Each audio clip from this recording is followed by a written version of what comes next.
Brad, tell us about the area that we're seeing here in the back of your home, and tell us about Tombstone. And see the sheep, that's called Sheep's Head Mountain right there. You can see a sheep laying, there's his backbone curved up with his head. That's where he hung out, right at the gap up there. And yeah, Cochise's stronghold.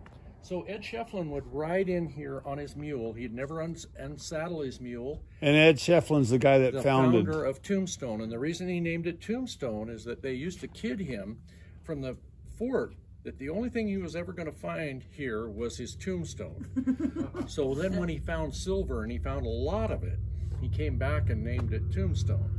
Thus the name.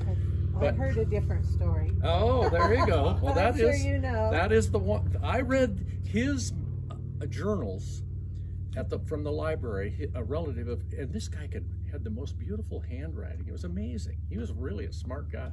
Oh, so was it Ed Shefflin's journals? Ed Shefflin's, yes. He would ride in here and he would stay 3 days at a time, dry camp, never make a fire, because he's dodging the Apaches. And he's looking, and he did this. That could be cold. He did this for 3 years. And he finally had enough samples. He rode his mule to Tucson.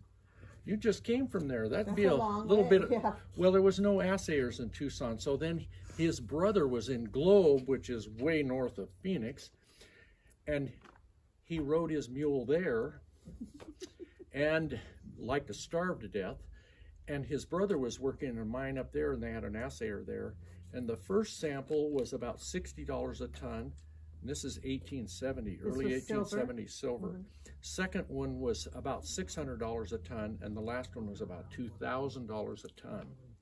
So the brother and the assayer decided they were coming to Tombstone. And they came down here, and they started the Good Enough mine and the Tough Nut mine and one other one. And they sold them a few years later for $600,000 each, which in today's dollars would be millions. And Ed Shefflin was more of a prospector than a miner.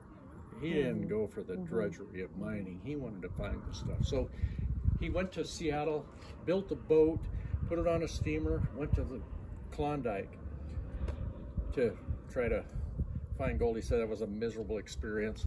Like to froze to death. But he's a very interesting guy. Do they still mine here or no? Yeah. Well, yes, sort of. Yes. This whole thing is a mining district, and but there's water. It flooded the mines here, and it flooded it with hot water. So it's to try to dewater the mines, and it's just not feasible. Silver is not that, precious. Yeah. And next month in April, on the 17th, is Shefflin Days. It's 3 days of celebration, and they have donkey races How fun. and pick up the donkey poop races.